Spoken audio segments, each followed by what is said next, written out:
Hola, bueno, hola, ¿cómo están? Buenas tardes. Buenas tardes. Buenas tardes. Hola, a ver, mientras esperamos que se vayan conectando. Hola, bueno, hola, un encuentro más que vamos a compartir esta tarde de ciclo de charlas. Bueno, hola Marisol, ¿cómo estás? Un beso. Sabemos que seguramente estás ahí en el hospital siguiendo esta transmisión. Muchas gracias. Bueno, veo a Marisol. Bueno, buenas tardes, ¿cómo están? Bueno, un encuentro más para compartir esta tarde de ciclo de charlas. Muchas gracias a todos los que participan sábado tras sábado y a todos los que se van sumando en esta propuesta. Hola Alicia, ¿cómo estás?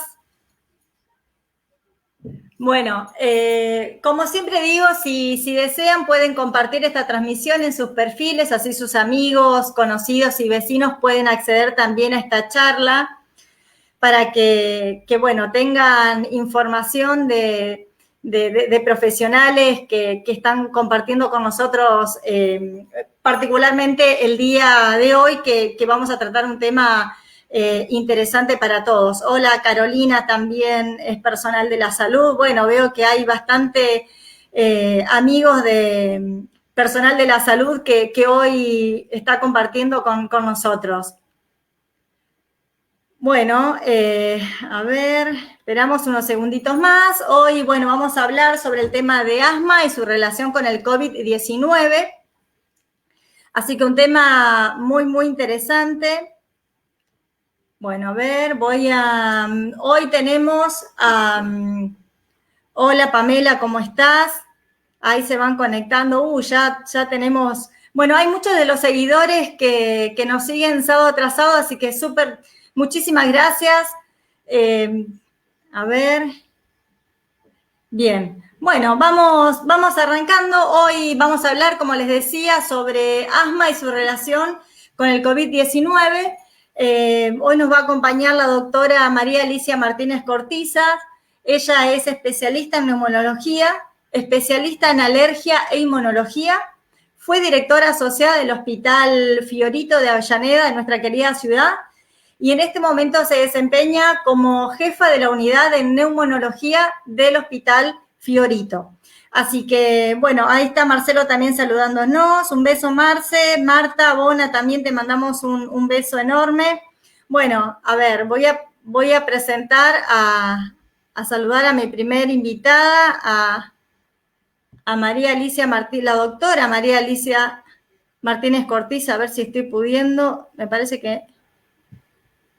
A ver, ahí voy. Hola, hola doctora, ¿cómo está? ¿Qué tal, Claudia? ¿Cómo te va? Gracias por la invitación. Muy amable, gracias. Bueno, no, muchas gracias Vamos por a hablar. estar con nosotros compartiendo esta tarde y bueno, con mucha gente que nos está mirando y está eh, ahí esperando tener la información. Así que, bueno, pero antes de empezar, doctora, también quiero presentar acá a Gastón. Voy a presentar, bueno, él es vecino también de nuestra ciudad, es recuperado de COVID-19 y esta semana fue noticia en los medios locales y también en las redes sociales, porque, bueno, su testimonio visibilizó de alguna manera esta enfermedad, cómo está afectando a todo el personal de salud. Y, bueno, él es enfermero del Hospital Fiorito y además es cantante. Así que, hola Ok. Gastón, ¿cómo estás? Hola, buenas tardes, ¿cómo estás? Claudia, bueno, mandarle un saludo a toda la gente, a la comunidad, también a la doctora Cortiza, que la conozco, una gran profesional, colega de mi hospital. Y bueno, bien, ahora bien, ya hace 2 días que estoy en casa, puedo dormir un poquito mejor porque los horarios del hospital, los horarios de la medicación, ¿no? Y los controles a veces no permite que uno descanse y bueno, eh, gracias a Dios evolucioné rápido. Me decía el médico que hay personas que tardan entre 10, 12 días y yo en 7 días ya con el esquema antibiótico sin requerir plasma salí adelante. Pero bueno, la verdad que es algo feo, es un momento feo que te toca vivir. Yo como profesional no pensé que se me podía llegar a complicar tanto, ¿sí?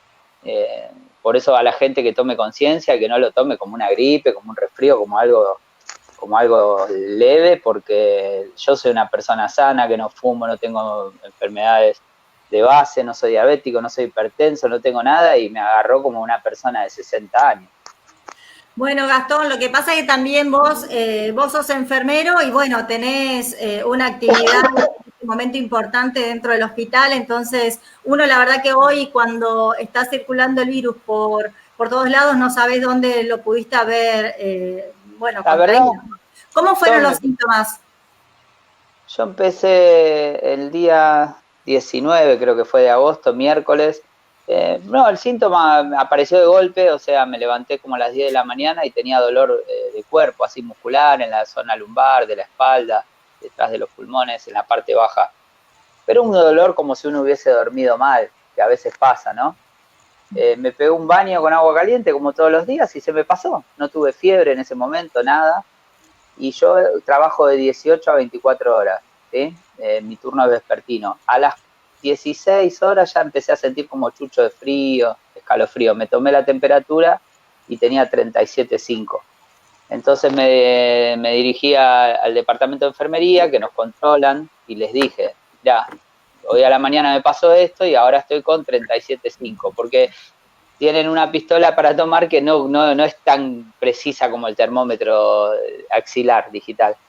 Y en la pistola decía 36,2 y le digo, no puede ser. Le digo, mira, es más, ahora me lo tomo y me volví a tomar adelante de la supervisora, ya tenía 37,8. Eran casi las 6 de la tarde. Entonces, bueno, lo bueno fue eso, que yo traté de evitar tener contacto con los pacientes, con mis colegas. Directamente me dirigí a la guardia y me hicieron el hisopado, me hicieron una placa, una tomografía con imágenes, y bueno, de ahí se detectó que estaba ya, o sea, no se detectó la neumonía en ese momento, se veían como unas manchitas, como si fueran mocos, me dijo la doctora, pero como tenía el síntoma, me hisoparon por protocolo, y al otro día ya sabíamos que era positivo, al día siguiente, de COVID. O sea, tuviste el resultado rápido. Rapidísimo, sí. Pero bueno, ¿cómo sigue esto? Un infectólogo del hospital se comunicaba con el personal y él nos decía que lo que teníamos que hacer, y 1 o 2 veces por día mediante WhatsApp. Y bueno, yo le decía los primeros días, bien, lo transité como si fuera una gripe, una molestia, pero después del tercer, cuarto día ya me di cuenta que ya era demasiado, empezó la diarrea, me empezó a deteriorar, me deshidraté, no podía volver del baño a mi habitación, que está a 2 metros, me bajaba la presión, y ya me empecé a preocupar. Entonces, bueno, todo el tiempo estaba en contacto con los profesionales del hospital, con mi supervisora, la jefa de enfermería, Gloria Kaplan. Me dijo, Gastón, si vos conocés tu cuerpo, si ves que te sentís muy mal, no dudes, venite. Y bueno, yo también seguí los pasos que me dijeron, pero al 6.º día ya no daba más de estar en mi casa. Realmente ahí fue cuando, aparte yo al ser enfermero tengo el oxímetro, ya me di cuenta que saturaba 92, 93, que empecé a caerme, me agitaba, iba al baño, la frecuencia cardíaca se me iba a 120 y pico, caminando, y después necesitaba 8 o 10 minutos para recuperarme.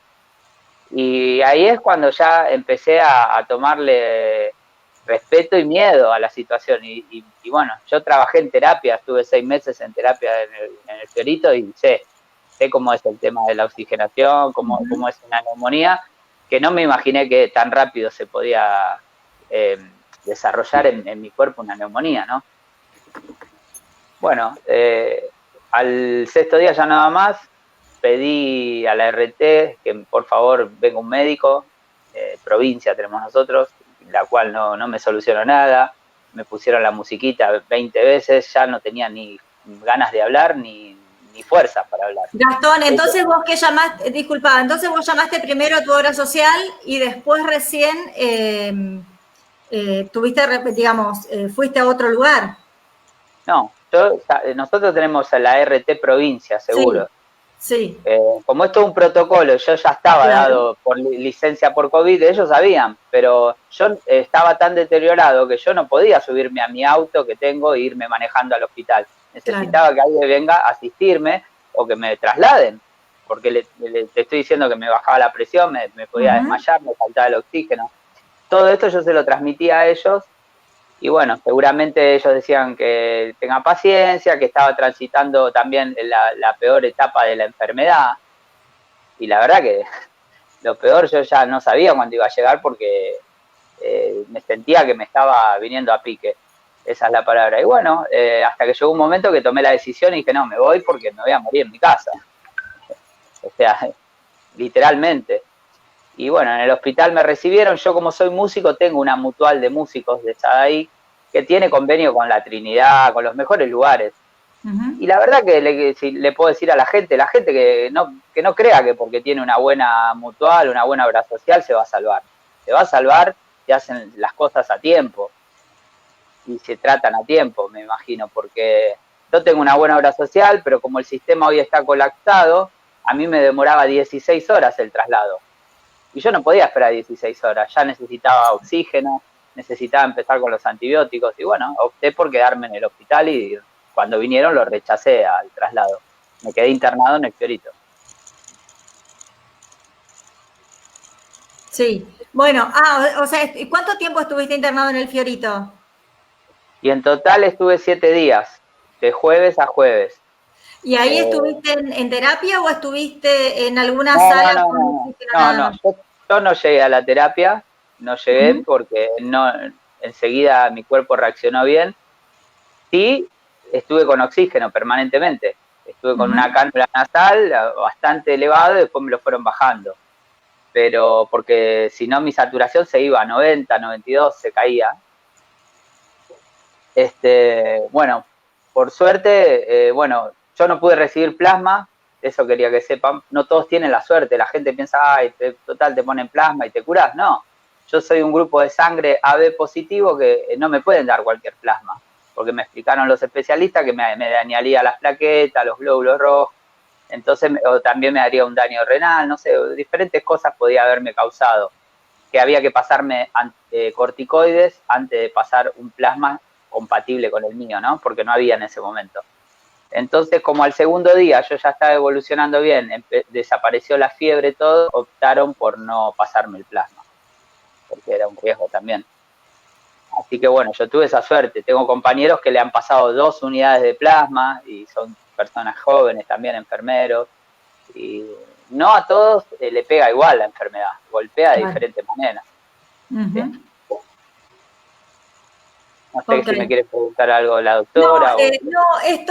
Me parece muy importante esto que está mencionando con respecto al tema del plasma, que no todo depende su grupo y factor de sanguíneo que puedan recibir o no. La verdad que, bueno, esto es también importante saber que no todos pueden tener la suerte, claro. Sí, recibirlo, porque el plasma estaba pedido, pero no era adecuado para mí, o sea, me iba a perjudicar.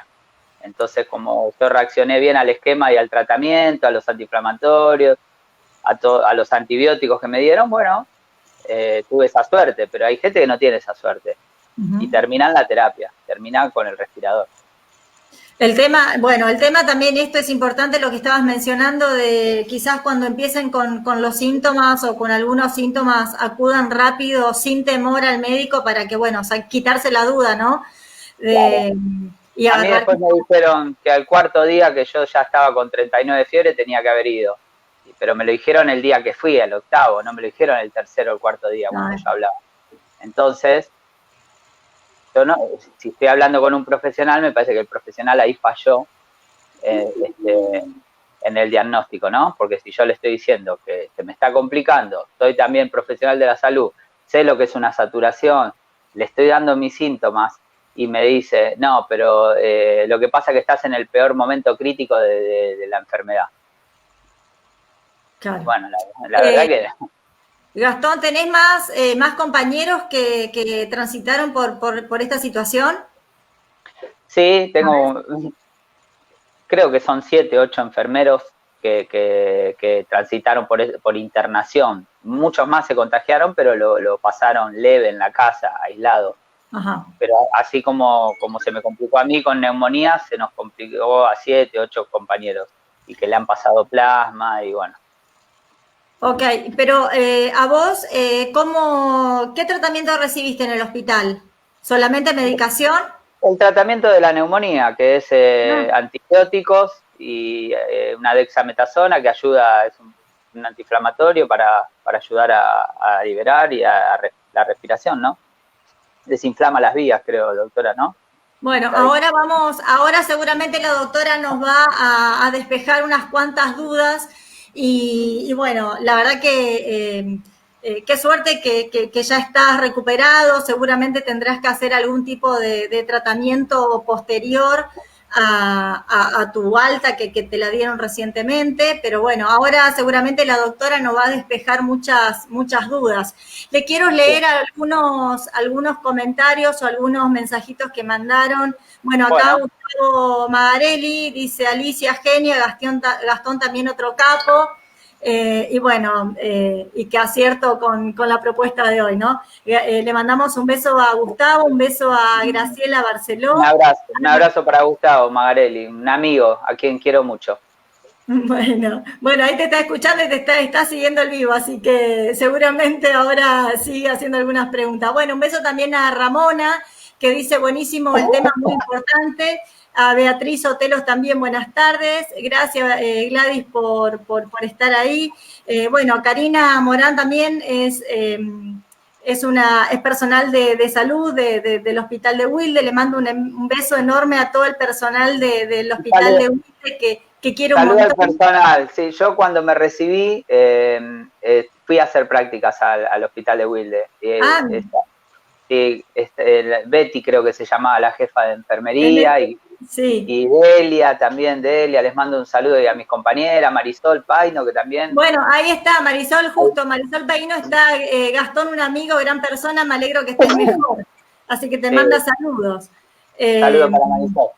Bueno, no, tengo lindos recuerdos del Hospital de Wilde porque cuando me recibí no tenía la matrícula y Marisol me dice: ¿por qué no te venís a practicar? Así no perdés un poco la mano de sacar sangre y todo. Y bueno, yo cuando podía, que no tenía shows, me iba para allá. Mira qué bien. Bueno, ahí está Marisol mandándote saludos y sigue escribiendo. También, bueno, un saludo a Isabel Cáceres, que dice: yo ahora estoy esperando el resultado del hisopado en el Fernández porque mi prepaga desde el martes estaba esperando en mi casa y me dijeron que recién el martes iban a ir a hacerme el hisopado. Bueno, seguimos un poco con lo mismo que vos estabas mencionando, Gastón, esto bueno, en tu caso la RT, ¿no? Una prepaga y esperar. No es solo, después yo me entero que el SAME también, como está colapsado y bueno, y desestiman o lo toman como algo leve. Y la verdad que para diagnosticar tienen que ver al paciente, porque no te pueden decir por teléfono: no, estás transitando el peor momento de la enfermedad. Y si yo te digo que no puedo respirar, que me estoy muriendo, me parece que hay que actuar. Uno por ahí, por comer 1 o 2 días no se va a morir, pero por respirar sí, por no poder respirar. Entonces me parece que el protocolo y ciertas cosas tienen que cambiar, porque cuando se acuerden va a ser tarde, van a haber muchas bajas de profesionales o van a quedar secuelas. Igual en el Fiorito están haciendo control seguido, ¿no? El personal de salud. El Fiorito, la verdad que es un hospital muy importante, Zonal. De verdad, yo lo comprobé, yo trabajo ahí, pero lo comprobé como paciente, cómo se exponen los médicos, todo el personal, desde limpieza, médico, camilleros, enfermeros, están ahí, o sea, estamos todos en una habitación que vos entrás y estuvimos todo el día tosiendo, o sea que el virus está ahí dando vueltas, no tenemos... perdón, y bueno, están recontra expuestos, tienen los materiales, pero están expuestos y está desbordado el hospital. O sea, yo lo que vi y escuchaba era como que era cama caliente, entraba uno y salía otro, y el que estaba en la sala lo llevaban a la terapia, y así constantemente. Así era, o sea, o mejorabas o ibas a la terapia de esa sala. No había otra. Bueno, la verdad que sí, también le mandamos un beso enorme, un abrazo muy fuerte a todo el personal del Hospital Fiorito y al que también hay muchísima gente querida que trabaja ahí, a la gente también del Hospital Ana Boitía, a la maternidad, que también tenemos amigos, y en el Hospital, obviamente, Perón, ¿no? Que también tenemos grandes amigos y profesionales. Así que bueno, no, vamos a entrar en tema acá con la doctora, que hay mucha gente que sigue escribiendo y está esperando conocer un poco más sobre todo este grupo vulnerable, ¿no? Con enfermedad crónica respiratoria. Bueno, los pacientes, niños, adolescentes, jóvenes, adultos que tienen alguna afección en su sistema respiratorio, y quiere saber cuáles son, doctora, las medidas que los asmáticos deben tomar frente a esta contingencia, pero seguramente nos hace una introducción en el tema, doctora. Bueno, Claudia, mira, estuve escuchando atentamente a Gastón y realmente, bueno, me alegro que las cosas hayan prosperado y que haya salido bien todo y que ya esté en su casa. Y Gracias. quiero rescatar algunas cosas importantísimas que él marcó. Una es el tema de que medicina no se puede hacer por teleconferencia o por videoconferencia. Tal cual. Como él bien dice, la relación médico-paciente se basa en el conocimiento directo de un profesional sobre los datos que el paciente le va aportando y lo que sus propios sentidos le van brindando del examen clínico del enfermo. Entonces, ese es un punto fundamental que creo que tal vez, como en ninguna otra profesión, es indispensable el contacto interpersonal para llegar a un diagnóstico correcto. O sea que eso me parece fundamental. Él lo marcó muy bien porque a veces hay que estar del otro lado del escritorio para poder saber lo que se siente cuando uno no se siente bien. Lo otro que quiero marcar y que es justamente lo opuesto al tema del asma, es que la enfermedad que él tuvo, la neumonía por COVID, y que tiene distintos grados, la infección atraviesa distintos modos de presentación y distintos grados de severidad, es justamente el comienzo brusco, el comienzo que se da en un paciente que pasa del estado de plena salud a un estado de enfermedad con las variantes propias de cada individuo. Por supuesto, una persona añosa o una persona con asociaciones de otras enfermedades va a tener manifestaciones o posibilidades de manifestaciones más severas, mayor compromiso. Y lo otro que quiero rescatar es el Hospital Fiorito. El Hospital Fiorito es un lugar donde todos en algún momento nos hemos sentido refugiados, en lo personal o en lo familiar. Cuando uno tiene algún problema que tiene que resolverlo y que tiene que tomar la impresión o la opinión de alguien acreditado, uno recurre al Hospital Fiorito y siempre ha existido ese grado de compañerismo y de compromiso de unos para con otros, donde nos hemos conducido como una verdadera familia. Así que, bueno, eso es otra de las cosas que me da la impresión que Gastón sintió y que es habitual en el hospital y que es sumamente rescatable. Yo lo viví personalmente con familiares míos y la verdad estoy sumamente agradecida. Así que bueno, si te parece, empezamos con el tema que vos me habías propuesto, asma en tiempos de pandemia, por este COVID-19 que nos está angustiando bastante. ¿Te parece? Perfecto, sí, doctora, Bueno, adelante, adelante. Bueno, entonces, mira, yo quiero comenzar un poquito para poner en situación qué parece, si es frecuente padecer asma, porque muchas veces la gente le escapa un poco al nombre, quiere hablar de alergia, quiere hablar de broncoespasmo, quiere hablar de bronquitis, pero le teme un poco al nombre asma. Y en verdad, lo importante es rotular la enfermedad, llegar al diagnóstico y rotularla para poder después encarar un tratamiento que sea efectivo.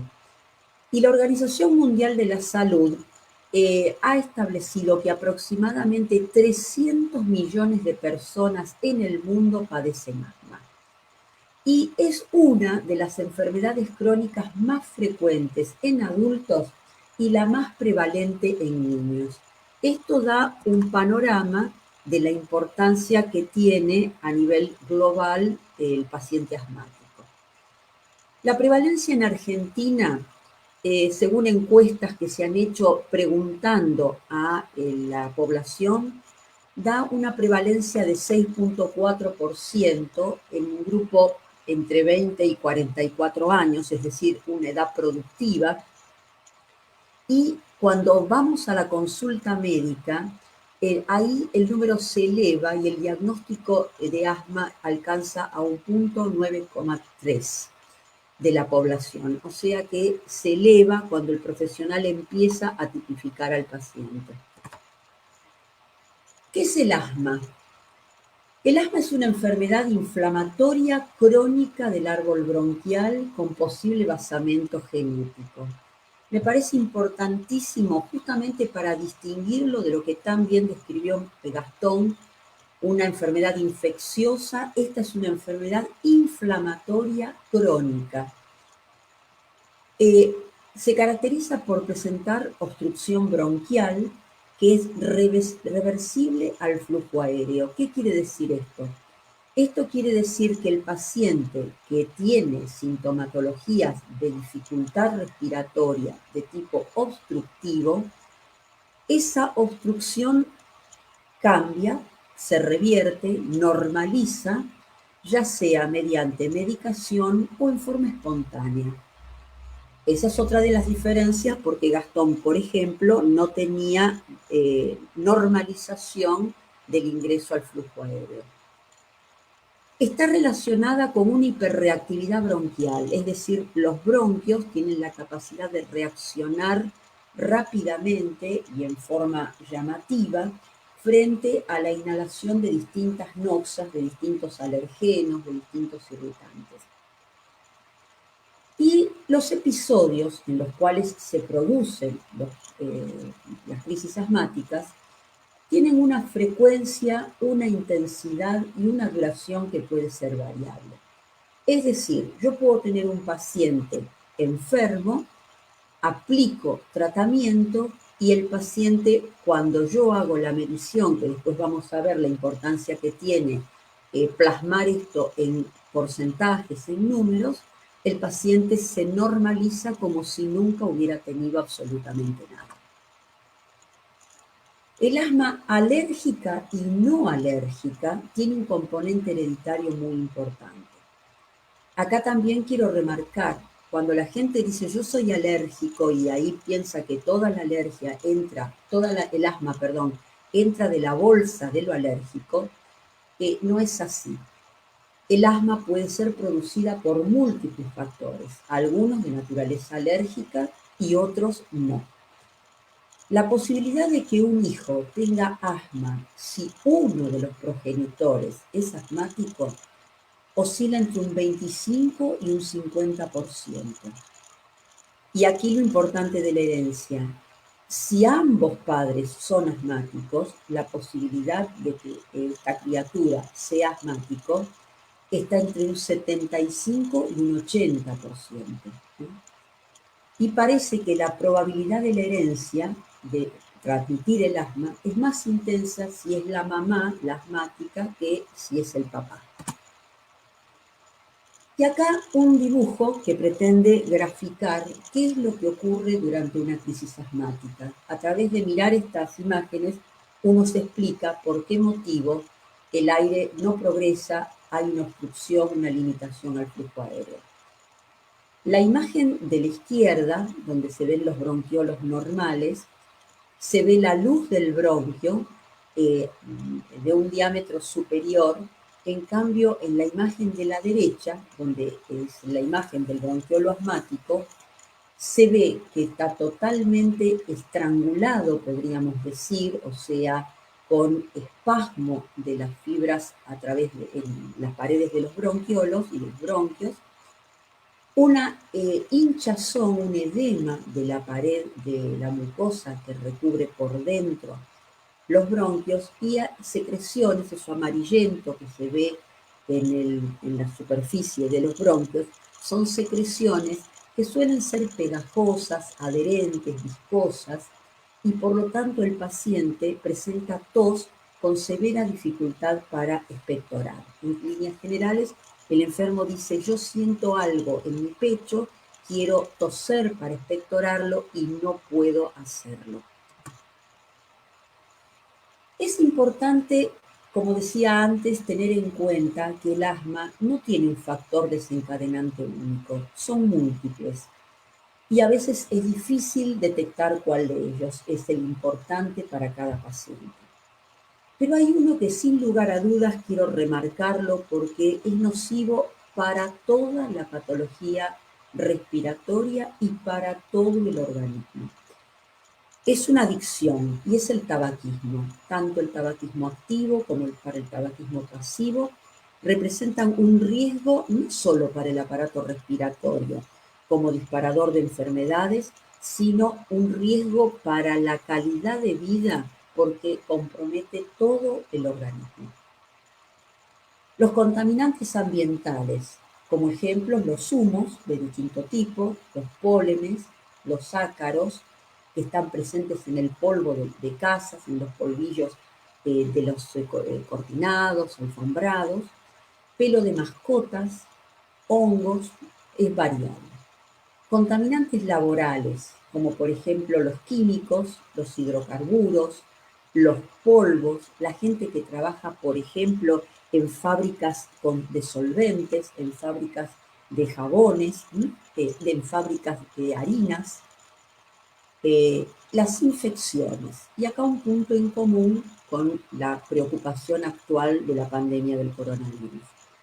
Los virus suelen ser disparadores importantes de esto que habíamos llamado la hiperreactividad bronquial. Entonces, podemos tener manifestaciones clínicas similares y que está obligado el médico a hacer la diferenciación entre unas y otras. Y el último ítem que yo puse allí, dentro de los tantos que son importantes remarcar, es el ejercicio.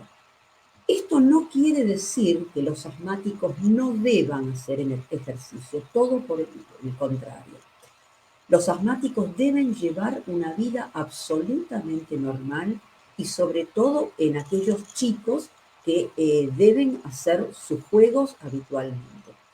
Pero hay un tipo de asma que es el asma por ejercicio y que se pone de manifiesto cuando los pacientes hacen carrera, por ejemplo, en horas muy tempranas por la madrugada, en temporadas de invierno, de frío. La hiperventilación genera crisis asmáticas en ese momento. ¿Qué es lo importante hacer? Seguir haciendo ejercicio, pero controlar puntualmente esas manifestaciones con medicación previa al momento en que el paciente se va a enfrentar con estos elementos disparadores del cuadro. ¿Cuáles son los síntomas? Disnea, o sea, fatiga, falta de aire, tos con escasa o nula expectoración, silbido en el tórax al respirar, las famosas sibilancias, opresión en el pecho, tal como lo grafica la foto, frecuente asociación con rinitis alérgica, tanto es así que la rinosinusitis alérgica se considera un marcador del asma, y en un 80% aquellos que han tenido rinitis de naturaleza alérgica seguramente van a terminar con cuadros asmáticos, y generalmente no presenta fiebre en forma primaria, un elemento fundamental de diferencia que muy bien graficó Gastón con picos en el coronavirus de hasta 39, 39,5. ¿Cuál es el diagnóstico y control de la enfermedad? Bueno, el médico está obligado a controlar la enfermedad. El paciente debe efectuar la consulta médica y mediante distintos elementos, no solamente el interrogatorio, el conocimiento de los antecedentes familiares, el momento de aparición de los síntomas, cuáles son los materiales con los que el paciente trabaja o con los que el paciente convive, todo el interrogatorio que lleva al mejor conocimiento de la situación, sino que también se puede apelar a estudios complementarios como la radiografía de tórax, la radiografía de senos paranasales, los estudios de laboratorio que van a ser de inmensa ayuda para poder distinguir entre pacientes de naturaleza alérgica y de naturaleza no alérgica. Estos son fundamentales tanto para hacer el diagnóstico como para diferenciar el asma de otras enfermedades. Uno siempre le enseña a los alumnos que no tienen que embarcarse en el falso concepto de que todo lo que sibila o todo lo que silba es asma. Los diagnósticos diferenciales son dificultosos y variados. El paciente debe ser evaluado mediante espirometría. Es importantísimo y voy a recalcarlo porque la espirometría nos da un diagnóstico casi certero de que estamos en presencia de un asmático y sirve para tener el patrón de inicio, el patrón de basamento, para posteriormente poder ir controlando la evolución de la enfermedad. Pero es importante también que el paciente se comprometa con su enfermedad y que efectúe controles periódicos, diarios a veces, con medidores de pico flujo. Ese dibujito, esa foto que está ahí al costado y que parece un semáforo, es exactamente un medidor de pico flujo. Hay distintos modelos, yo les voy a mostrar, donde el paciente tiene que mantenerse en verde. Eso indica que su enfermedad está controlada. Hay un estadio intermedio, que es una zona dudosa, es una zona de grises, que es la zona amarilla, donde el enfermo tiene que estar alerta. Y si el paciente tiene una capacidad de volumen expiratorio de un pico flujo que es inferior a los 200 centímetros, está en una zona roja, donde tiene que ser consciente de la necesidad de ir a la consulta hospitalaria, médica, inmediata. Frente a las reagudizaciones, consultar inmediatamente con un profesional especialista o un médico. Acá distintos modelos de espirómetros. Es un estudio no invasivo, es un estudio rápido para hacerlo, es un estudio que no tiene contraindicaciones y que aporta información valiosísima del estado del paciente y del seguimiento del paciente en cuanto a su evolución. La espirometría para el asmático tiene que tener un estudio previo, o sea, un basal y una prueba con broncodilatadores. Es una prueba simple de respiración y sirve para medir cuánto aire inhala y cuánto aire exhala de los pulmones de ese paciente. Está indicada en todo paciente que presente falta de aire, o sea, disnea, y quise remarcar aquí que está indicado en embarazadas que tienen asma persistente, es decir, un embarazo de alto riesgo por ser una embarazada asmática que no tiene su asma controlada. No tiene ninguna contraindicación, no tiene ningún riesgo. Y la embarazada tiene que saber que el feto, o sea, el bebé, está respirando del oxígeno que ella tiene en su sangre. O sea que tiene una disminución que ronda el 50% de la oxigenación que ella tiene. Ustedes escucharon a Gastón mencionar que él estaba oxigenando por momentos el 90. La saturación de oxígeno es normal de 95% para arriba. Si una embarazada tiene 90% de saturación de oxígeno, el bebé está con menos de un 50%. O sea que es un riesgo para la mamá y un riesgo para el producto de la concepción. Acá ejemplos, la línea azul fuerte, que es la superior, me está mostrando el diagrama de una espirometría normal. La línea color celeste, que es la inferior, me está mostrando los valores de asma previos a la prueba de broncodilatadores. O sea, si lo miro en la gráfica de la izquierda, es una relación entre volumen del aire que expiró el paciente en el tiempo que lo hace, que son 5 a 6 segundos, y voy a tener un volumen notablemente más bajo. Cuando le administro broncodilatador y a los 20 minutos, 30 minutos hago nuevamente un muestreo de la espirometría, voy a ver que esos valores se recuperan en forma significativa, generalmente por encima de un 12 a un 14%, pudiendo llegar a la normalidad. Esto es un valor que nos sirve para diferenciar entre qué es un asma y qué es un EPOC. El EPOC no normaliza sus valores.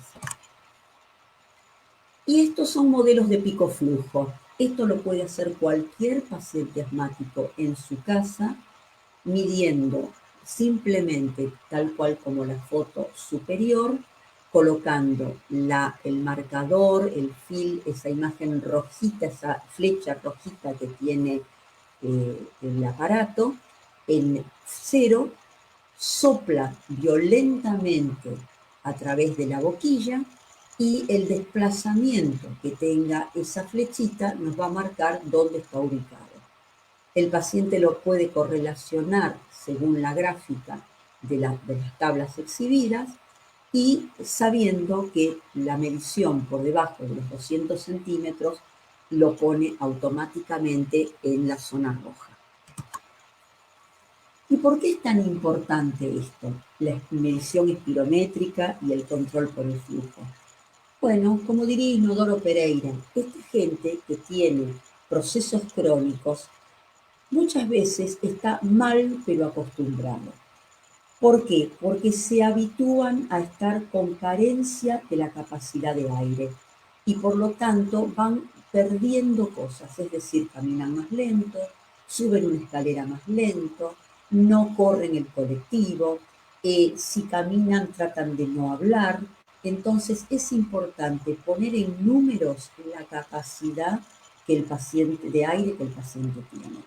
A nadie se le ocurriría valorar a un hipertenso simplemente por decir me parece que tengo mucho o que tengo poco, o estoy bien o estoy mal. Hay que ponerlo en números.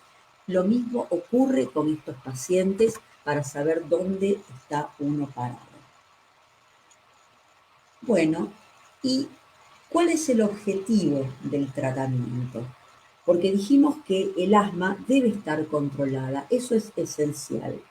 Un paciente con asma controlada, es decir, que adquiere valores normales o valores los mejores que haya él tenido y se mantenga en esas cifras, es un paciente que no va a tener mayores complicaciones. Tanto es así que el asma no constituye por sí un factor de riesgo para la actual pandemia. Por lo tanto, es indispensable lograr el control del asma para evitar que esta enfermedad crónica lleve a lo que se llama la remodelación bronquial. Si atendemos a la definición inicial, donde veíamos que la reversibilidad era una de las condiciones, a medida que se van produciendo los fenómenos inflamatorios, es como que los bronquios van teniendo cicatrizaciones permanentes. Y eso hace, tal cual como ocurre en piel, que el tejido cicatrizal no tiene nunca la calidad de la piel virgen de lesión.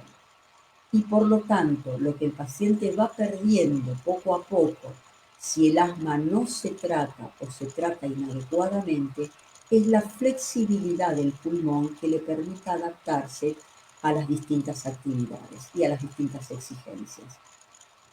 Por lo tanto, los tratamientos, no voy a entrar en cada uno de ellos, porque cada uno tiene que consultar a su médico para ver cuál es el adecuado, pero fundamentalmente los corticoides inhalatorios son el tratamiento de base junto con los broncodilatadores, tanto de acción corta o de acción larga, es decir, los que duran mucho o duran poco en el organismo, y son esenciales para que esta estabilidad, este control del asma persista en el tiempo. Y una droga, que es el Montelukast, que tiene utilidad porque actúa bloqueando uno de los disparadores, que son los leucotrienos, es importante, bloquea a una sustancia, son mediadores de la inflamación, y lo bloquea selectivamente, impidiendo que se produzca la cascada inflamatoria. Son de gran utilidad en los chicos y son de gran utilidad en dos tipos de asma fundamentalmente, que son el asma por ejercicio y el asma por aspirina. Y si uno lo piensa un instante, uno nunca sabe cuándo un chico va a hacer ejercicio porque están permanentemente en movimiento. Entonces, esa es una de las indicaciones de esta droga. Pero el asma, afortunadamente, y gracias al efecto de los avances en la bioquímica, nos ha permitido seleccionar cuáles son los disparadores, o sea, esos mediadores químicos que hacen que cuando entra un irritante se produzca ese broncoespasmo, se active esa inflamación, se produzca la secreción y se reduzca el calibre bronquial. Estos tratamientos biológicos son dirigidos directamente en forma puntual a estos tipos de disparadores. El omalizumab tiene ya varios años, casi 10 años en plaza. El benralizumab es uno nuevo que se lanzó ahora, aproximadamente un mes al mercado, y hay varios que están en vías de experimentación a punto de lanzarse al medio. Van a ser de mucha utilidad porque sobre todo van a atacar o van a actuar en aquellas asmas de difícil control, que son las más deleterias para la estructura bronquial. Bueno, y un poquito para mencionar algo sobre este coronavirus, que uno lo ve tan bonito en las imágenes microscópicas, pero realmente es un virus que tiene una agresividad variable. Su familia es una familia que es conocida desde hace muchísimos años. En la década del 90 se identificaron los primeros familiares comunes del coronavirus que se remontarían a épocas previas a Cristo, o sea que realmente tiene ancestros de larga data. En los años 60 se lo detectó en cavidades nasales y desde entonces se han identificado 6 nuevos miembros de esta familia, siendo el último el que nos preocupa actualmente, que es el COVID-19. En el 2003, un miembro de esta familia, el coronavirus, el SARS-CoV-1, generó en Asia un brote, en China también, un brote epidémico, generando el síndrome respiratorio agudo grave. Y en el 2012, otro familiar de este virus, el MERS, generó una epidemia en Arabia Saudita, teniendo cifras alarmantes de aproximadamente hasta un 30% de mortalidad. Por suerte, el COVID-19 tiene una mortalidad muy inferior, que rondaría un 2% aproximadamente en el peor de los casos. ¿Es un nuevo coronavirus? Sí, es un nuevo coronavirus y hay indicios tempranos de que las personas infectadas por este COVID-19 pueden arrojar y transmitir el virus mientras aún son presintomáticas o asintomáticas. Esto es lo que ha permitido esta diseminación. Y esto reduciría en verdad la eficacia de la cuarentena y el rastreo de contactos como medidas de control en relación con el SARS-CoV-1, o sea, el que mencionamos de la epidemia del 2003. Esto hace que esté circulando gente que se siente sana y que de hecho lo está, pero puede estar infectada y puede estar transmitiendo la infección a terceros involuntariamente que pueden sí ser terceros de riesgo.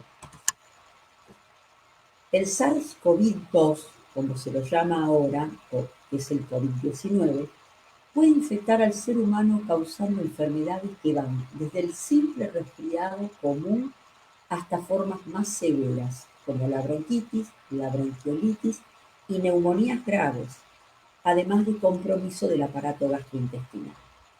Gastón lo describió perfectamente mencionando que tiene compañeros que se han infectado y que lo han pasado sin mayores regularidades, sin mayores síntomas, mientras que él prácticamente los tuvo todos, o sea, afectó su aparato gastrointestinal, hizo una neumonía bilateral que por suerte no adquirió la gravedad de requerir un respirador. La mayoría de las personas se infectan con estos virus en algún momento de su vida. Esto intenta ser una nota de alegría, si se puede mencionar de esta manera, pensando que al estar circulando este virus, vamos a tener todos la chance de infectarnos, pero afortunadamente esperemos estar dentro del grupo de los que no tienen manifestaciones severas, que es la mayoría de la población. ¿Cuál es el cuadro clínico que presentan estos enfermos? Arriba, los síntomas habituales. Fiebre importante, por encima de 38,5, de aparición brusca. Una persona que está trabajando y que de golpe levanta temperatura a cifras elevadísimas. Tos seca, tos irritativa. En estos se parece al asma, que también tiene tos seca. Solo que el asma dijimos que es una infección, es una inflamación crónica, es una enfermedad reiterada, repetida. Esta es de aparición aguda, brusca. Esta tos seca está relacionada con la rigidez que tiene el pulmón, el endurecimiento que genera el pulmón por el compromiso del intersticio pulmonar. El intersticio es como, pensando como gráficamente en una pared, es el cemento que nos pega los distintos elementos de la pared. Y la fatiga o la disnea. Esta disnea se caracteriza por ser una disnea también de aparición progresiva, de rápida instalación y limitante con sensación de sed de aire del paciente y requerimiento de oxígeno. Los síntomas que son menos habituales, pero también de una frecuencia importante, es el dolor de cabeza, el quebrantamiento del estado general, la congestión nasal, la pérdida de olfato, la pérdida de sabor, el dolor de garganta, a veces como una carraspera, como una simple molestia. Tos con expectoración se da cuando el paciente tiene patología previa de base, un bronquial crónico, por ejemplo. Dolores musculares, chuchos de frío, escalofríos, vómitos y diarrea. Cuando la enfermedad va escalando en severidad, puede haber alteraciones de conciencia, alteraciones del sensorio, eso se ve más frecuentemente en adultos añosos, donde a veces la fiebre se detecta mejor por los trastornos de conciencia que por la temperatura periférica. Fiebre alta, puede haber expectoración con sangre, es un signo raro, pero puede estar presente. Dificultad respiratoria evidente y alteraciones cardiovasculares. Puede complicar el riñón dando insuficiencia respiratoria y hay alteraciones miccionales.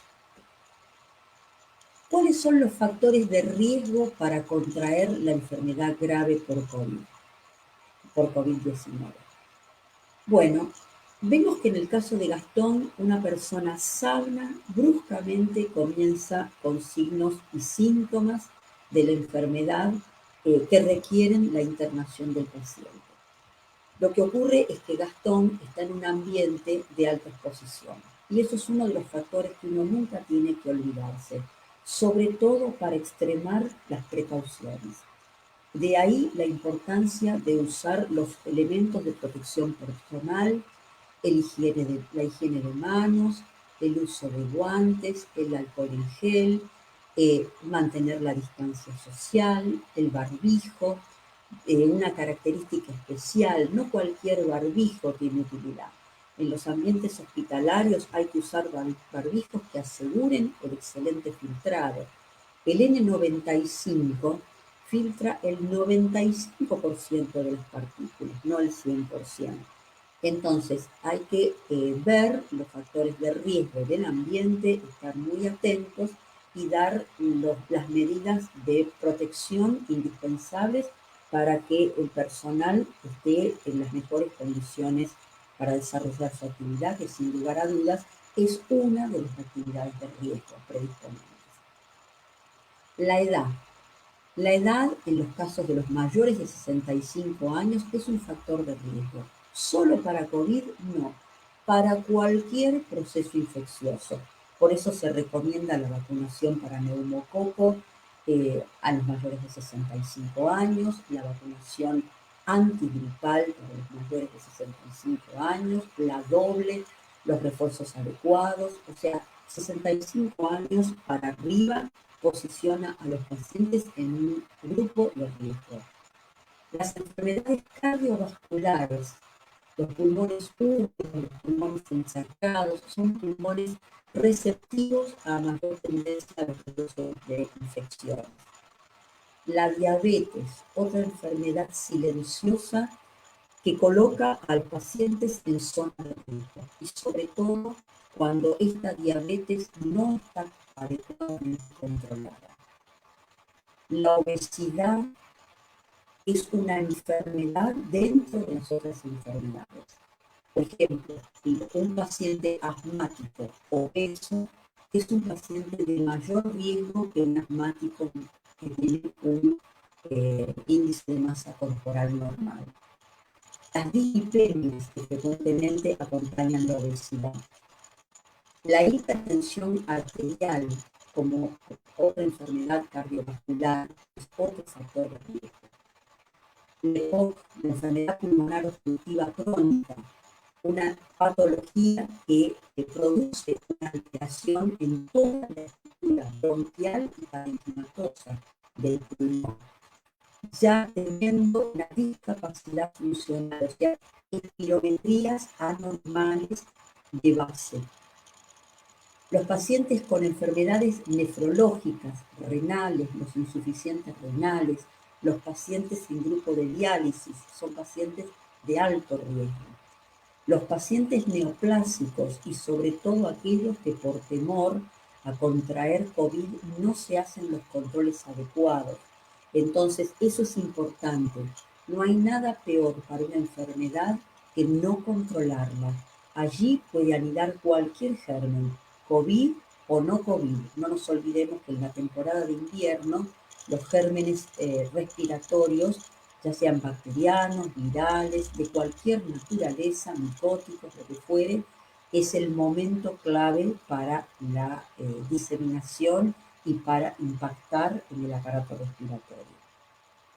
Los pacientes inmunocomprometidos o los pacientes trasplantados, son pacientes de riesgo, son pacientes inmunocomprometidos junto con los pacientes neoplásicos. Vean que dentro de esta lista, amplia lista, no he colocado el asma. ¿Por qué? Porque el asma, si está controlada, no reporta un proceso de riesgo superior para contraer COVID. Si el paciente asmático y el asmático no controlado, especialmente cuando contrae COVID, puede tener mayor chance de hacer enfermedades más severas. O sea que el asma puede reagravar las manifestaciones del COVID cuando no está controlada. Si no, no es un factor condicionante para contraer la infección. A modo de conclusión, además de remarcar que los cuidados son esenciales para cualquier proceso infeccioso. Los terapistas lo saben muy bien, los infectólogos porque lo padecen, y los infectólogos también porque los asesoran a los terapistas y remarcan permanentemente la necesidad de mantener la higiene de las salas, el cuidado personal en la higiene del personal de asistencia, de los profesionales que asisten a los pacientes. No utilizar material de un paciente y correr al otro, que muchas veces por urgencia esos descuidos son tremendos para la diseminación de enfermedades. Es importantísimo que el personal se cuide a sí mismo y de esa manera va a aprender a cuidar mucho mejor a los enfermos a su cargo. Entonces quiero concluir diciendo que el asma es una enfermedad inflamatoria crónica. Aquel paciente que nace asmático tiene asma toda su vida. Es muy común cuando uno interroga al paciente que el paciente le diga, bueno, yo fui asmático hasta los 12, 13, 14 años y después me curé. Hasta ahora que vengo a la consulta. No, nunca se curó, siempre fue asmático, solo que atravesó por un periodo de no estar sintomático. Y entonces el asma, que cuando está debidamente controlada, no constituye un factor de riesgo para adquirir enfermedad grave por COVID. Y el asma no presenta fiebre como síntoma frecuente, excepto que sea disparada por algún proceso infeccioso, como habíamos puesto antes, algún cuadro viral. Entonces, el asma generalmente no se acompaña primariamente por temperatura. En cambio, el COVID es una patología es un germen que genera una infección aguda. Pasa de sano a enfermo, con una gravedad variable, desde asintomática a leve en un 75-80% de los casos afectados, hasta llegar a alcanzar neumonías severas según el grupo de riesgo con el cual estemos asociando la enfermedad. Y la fiebre, en la inmensa mayoría de los casos, en el 90% de los pacientes que sufren la enfermedad por COVID, es una fiebre elevada por encima de los 38 grados y medio, junto con tos seca que se presenta en un 70-75% de los casos, con estado de quebrantamiento general, dolores musculares, dolores articulares y falta de aire, es decir, disnea, con sensación de opresión precordial. Son estos los síntomas más frecuentes y que deben ser sí o sí consultados por el médico y avalados por los médicos de guardia, que generalmente son los que tienen la mejor experiencia para ir día a día reconociendo este tipo de enfermedad. Bueno, esto es todo lo que yo quería comentar y no sé si hay preguntas. Sí, bueno, la verdad que muchísimas gracias, doctora. Yo voy a repetir que la doctora es especialista en neumonología y es especialista en alergia e inmunología y que bueno, que en este momento se desempeña como jefa de la unidad de neumonología del Hospital Pedro Fiorito. Sí, doctora, la verdad que muchísimas gracias, muy claro la explicación, excelente la exposición. Esto es comentario de varios que están participantes, que están siguiendo la charla. Bueno, Hernán Suárez, saludo desde España. Bueno, Ramona hace también alguna alusión con respecto al hospital, que es el mejor hospital de zona sur, por el Hospital Fiorito. Pamela Winson hace una pregunta que dice, soy paciente asmática y estoy pasando una neumonía con COVID positivo. Quiero saber qué secuelas quedan. Como todo en medicina, las secuelas se valoran con los controles posteriores. Yo un poquito se lo estaba mencionando a Gastón, que él como cantante está preocupadísimo por si va a poder recuperar su capacidad pulmonar. Seguramente la recuperación va a ser normal, va a ser total, pero esta es una enfermedad que estamos aprendiendo día a día. Entonces, depende del grado de compromiso de ambos pulmones, depende del grado de daño que pueda existir en la parte intersticial, que es lo que yo quería mencionar y que remarqué. La parte intersticial es lo que hace que los distintos elementos pulmonares, los bronquios, los alvéolos, los vasos, o sea, los capilares, estén unidos entre sí. Los procesos virales, y esto lo aprendimos muy bien, lamentablemente, en la época de la epidemia de gripe A, en el 2009, los virus suelen tener predilección por comprometer estos sectores.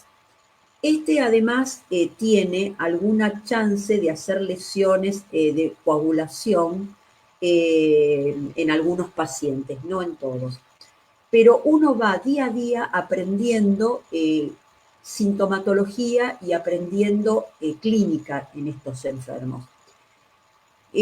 ¿Cómo va a evolucionar? Eso va a ser importantísimo, el seguimiento suyo, el seguimiento con espirometrías, pero el uso de corticoides no inhalatorios, como yo mencioné en el caso del asma, sino corticoides de tipo sistémico, como le dieron a Gastón y seguramente también le dieron a usted, hace que se desinflame este tejido intersticial, que mejore la transmisión del oxígeno desde la vía bronquial hacia la vía capilar y paulatinamente, al ir mejorando usted su oxigenación y al ir mejorando el cuadro clínico, al ir disminuyendo su sensación de falta de aire, también se va desinflamando y va restituyendo a la condición previa que usted tuviera antes de la infección. Así que casi seguro la restitución va a tender a ser lo más favorable posible en función de lo temprano que se haya instalado el tratamiento y es indispensable el seguimiento con controles de la capacidad funcional suya. Bueno, manda saludos también Rubén Conde, Maxi Galucci, también dice excelente exposición, Griselda Parunov dice muy buena la explicación junto a los gráficos de la doctora, Alejandro Canderoli, que también le mandamos un beso enorme, dice muy buena y clara exposición, Graciela Barceló, excelente exposición, muy clara. Karina Morán pregunta, ¿la vacunación antigripal de mayores disminuye el riesgo de mortalidad en COVID? La vacunación antigripal, tal cual como la vacunación para neumonía por neumococo, teniendo las dos vacunas, la Pneumovax 23, que protege contra 23 serotipos de neumococo, y la Prevenar 13, que es conjugada, que deja inmunidad a largo plazo, sirven para que no se asocien patologías de otras virosis o de otras bacterias como es el neumococo, que es la complicación más frecuente que se puede dar en el aparato respiratorio.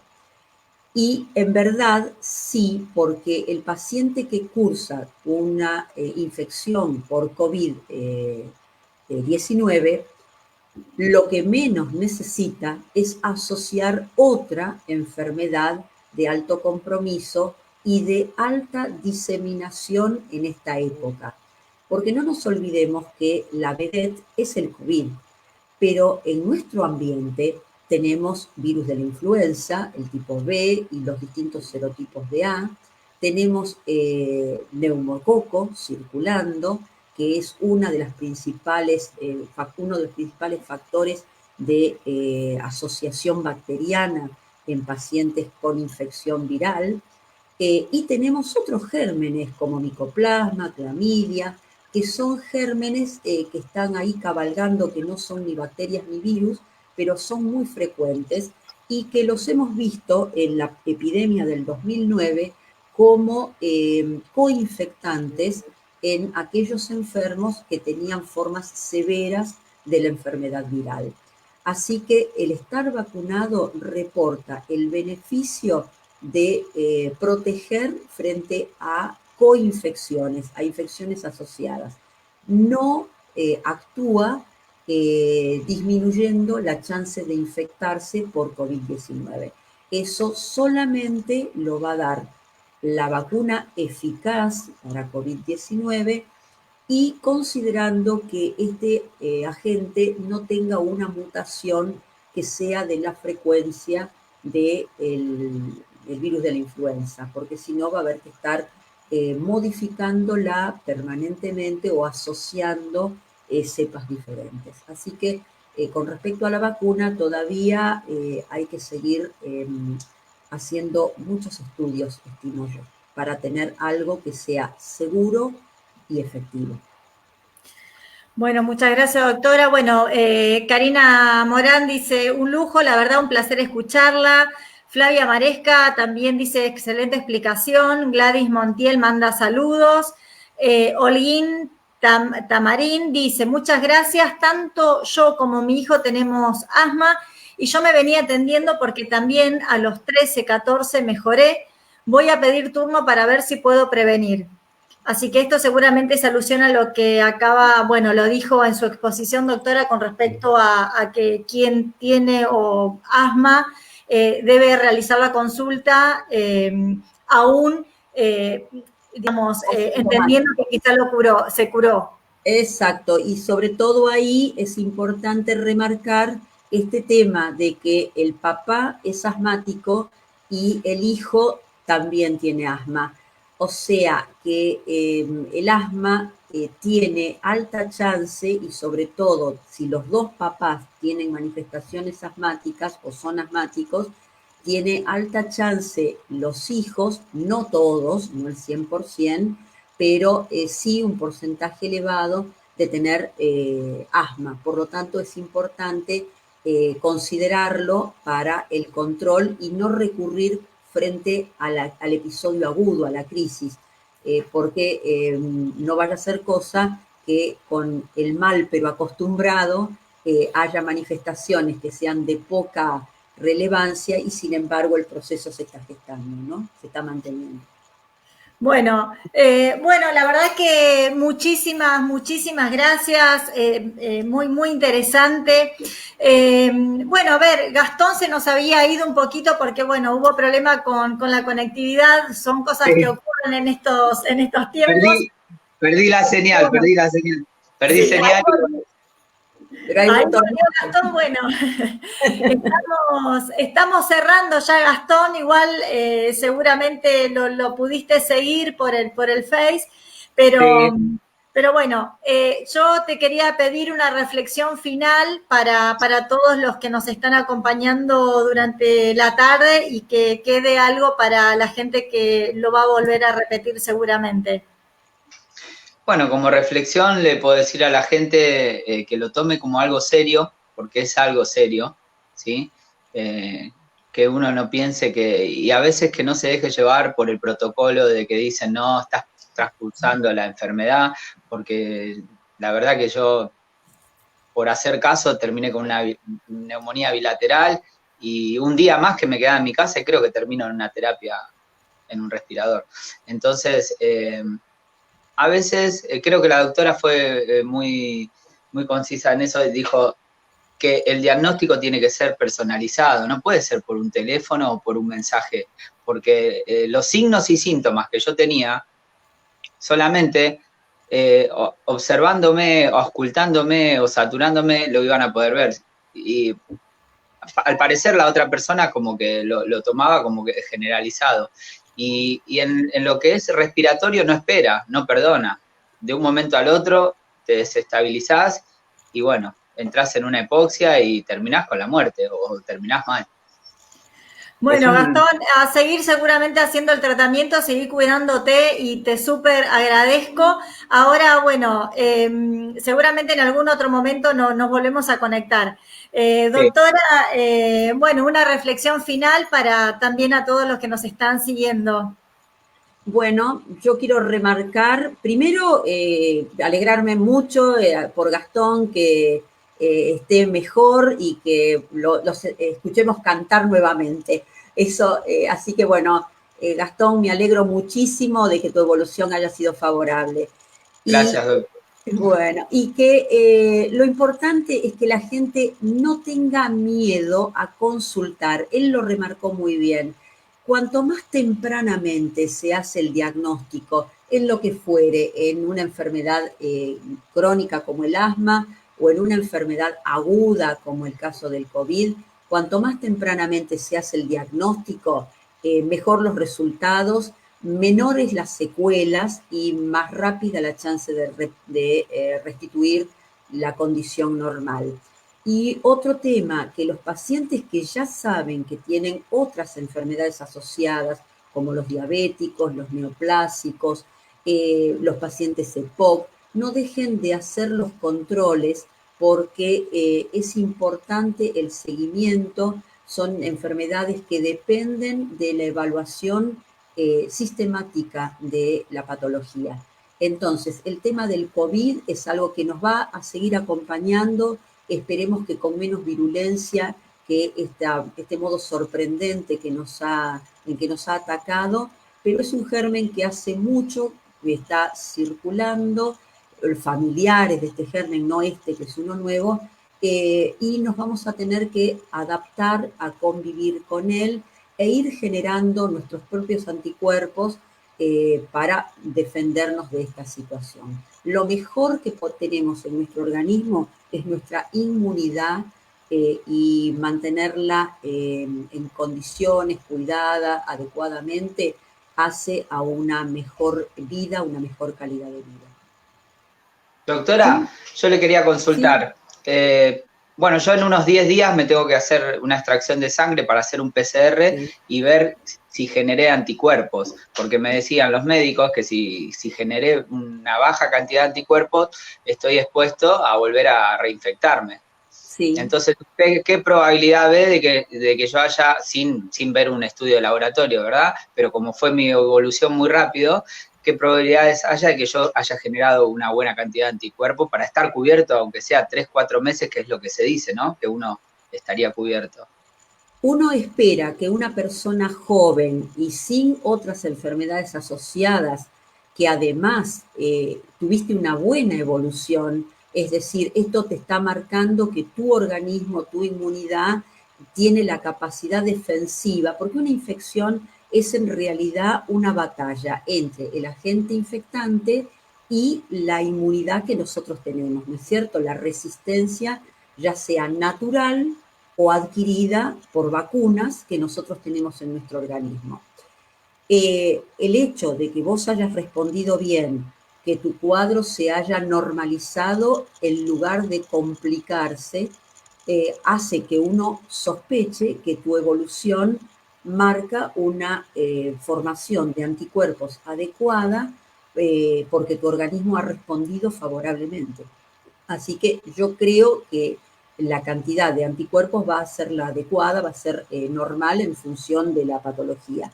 Y es importante que te hagas el control que no se lo hace el resto de la gente. O sea, cuando la gente tiene un proceso de infección por COVID y uno lo escucha porque dice, bueno, yo ahora pasé los 14 días de la cuarentena, me tengo que hisopar nuevamente. No, no hace falta porque no va a estar o hacerse la serología, como en el caso tuyo, no va a estar en un ambiente como vos, donde de pronto vas a estar en un medio con pacientes, en un medio sanatorial, hospitalario.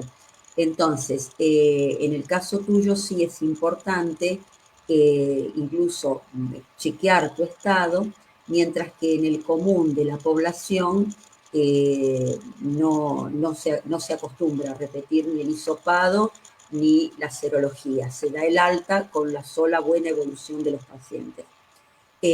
La última pregunta, quería hacerle, la última pregunta que me dijeron que es normal. Bueno, después igualmente me gustaría ver si podemos combinar una consulta con usted, Sí, porque bueno, miro lo que sabe y me encantaría, me dejaría muy tranquilo su experiencia. Bueno, gracias. La consulta es la siguiente, yo después que al segundo día con los antibióticos dejé de hacer fiebre, durante todas las noches hacía sudoración fría y todavía lo hago. Cuando voy a dormir me despierto y toda la remera sudada, fría, o la cabeza, la nuca. ¿Es normal? ¿Se va normalizando eso con los días o es una secuela? No, eso se va a ir normalizando, lo mismo que la sensación de pérdida de fuerza que seguramente tenés, o sea, Sí. los dolores musculares, dolores articulares, eso se va a ir paulatinamente normalizando. Se va a ir recuperando, no sé si tuviste pérdida de olfato o de sabor. Todos los síntomas. Arranqué con la diarrea y la fiebre y después perdí el olfato, el gusto, y bueno, y después la respiratoria al final. Ya en la neumonía. Sos un paciente metódico, cumpliste con todos los ítems. Todo. No, por eso se va a ir normalizando paulatinamente, pero es importante hacer el control, porque el COVID también da alteraciones a nivel de los datos de laboratorio, o sea, se tiene que ir normalizando también esas cifras, así que vas a tener que hacerte el control, pero paulatinamente el hecho de que vos estés mejor, vos podés hablar, o sea, así el modo de escucharte, estás hablando sin demostrar disnea, o sea que eso es un dato positivo. Seguramente la saturación de oxígeno ha llegado a puntos normales, o sea, de 97. Y hoy es 97, 98 mi saturación. Bueno, ¿ves? Eso te está marcando que ese proceso inflamatorio que da este germen a nivel del traspaso de lo que se llama la hematosis, o sea, el traspaso de oxígeno de la tubuladura bronquial a la sangre, se ha ido normalizando. Entonces, paulatinamente vas a ir mejorando, recuperando fuerzas, van a ir desapareciendo los dolores musculares y articulares y te vas a ir normalizando hasta hacer el Gastón de antes. La fatiga. A veces, por ejemplo, el otro día me puse a pasar un trapo con lavandina en mi casa porque estoy obsesionado con la limpieza y me fatigaba. Se me disparaba la frecuencia cardíaca. Cuidado ahí, no se te ocurra mezclar. Esto no tiene nada que ver con esto, pero cuidado la lavandina con el detergente, porque eso libera... lo sé que libera cloro, cuidado. No, yo uso lavandina gel o muy poquito como para desinfectar. Pero bueno, el movimiento fue lo que me generó ese desgaste, esa fatiga. Lo que les eso poco a poco lo vas a ir recuperando, ¿sí? Sin lugar a dudas. Bueno. Desde ya le agradezco. La verdad que es muy importante lo que usted explicó para la comunidad, para la gente. Y yo como mensaje le digo a la gente que no se deje estar, porque esto es como clavarse un clavo infectado en el pie. Y uno va al segundo día, le dan antibiótico y va bárbara la evolución. Ahora, si uno va a los 10 días, el dedo ya está negro, hay que amputarlo al dedo, seguramente. Entonces, algo similar, ¿no? Bueno, muy bien, tenés razón, sí, el control es fundamental. Yo creo que no hay que quedarse porque avanza rapidísimo. Me parece que por ahí es ese el mensaje, consultar, no tener miedo y consultar al médico, al profesional que corresponde, como para despejarse todas las dudas y bueno, cuanto más rápido acuda, mejor. Por lo menos hacer una consulta personalizada así con la doctora o por una guardia, que te hagan una placa y que se detecte, que te hagan un hisopado, pero por teléfono me parece que no es lo correcto. Hay muchas cosas por cambiar, ojalá que no lo sigan haciendo porque van a perjudicar tanto al personal de salud como a la comunidad, ¿no? Así que bueno, muchísimas gracias, voy ya para hacer el cierre. Bueno, un saludo a Mónica López que también está siguiendo y dice muy buena la exposición de la doctora, manda saludos. A Jacqueline Rokovich que también fue, manda un beso, que fue directora asociada del Hospital Fiorito. Y bueno, y así, bueno, siguen llegando los mensajes, pero bueno, cerramos acá, seguramente en alguna otra oportunidad, Gastón, te voy a convocar para que, bueno, nos vayas contando cómo fue la evolución de la recuperación y seguramente que nos cantes algo, porque sé que cantás muy bien y bueno, sos el enfermero cantor, así que... Soy el enfermero cantor de Avellaneda, es verdad. Sí. Por eso, sos un Del vecino hospital Fiorito. Soy del hospital, yo siento que soy del hospital. Nací en este hospital. Sos del hospital y bueno, la verdad que un vecino muy, muy querido en nuestra querida ciudad de Avellaneda. Y bueno, y la doctora, muchísimas gracias, nos despejó un montón de dudas y seguramente, como cuando habíamos hablado, cómo lo podíamos abordar el tema, quedaba muchísimos temas más interesantes para poder charlarlo, así que quizás próximamente cuando usted disponga de tiempo podemos hacer alguna otra charla, porque bueno, la recepción de la gente es genial y sigue pidiendo más temas para poder conversar, doctora. Bueno, muchísimas gracias, Claudia, por haberme invitado y espero haber sido de utilidad. Así que cuando vos dispongas, yo estoy a tu disposición. Muchísimas gracias. Mandamos un beso enorme a todo el personal de salud que sigue dando batalla a esta situación tan particular por la que estamos transitando. Así que bueno, un abrazo virtual a los invitados y también a todos los que nos acompañaron a lo largo de la tarde. Así que muy buen fin de semana. Adiós. Buen fin de semana. Gracias. Muchísimas gracias. Saludos a la gente. Chao. Saludos.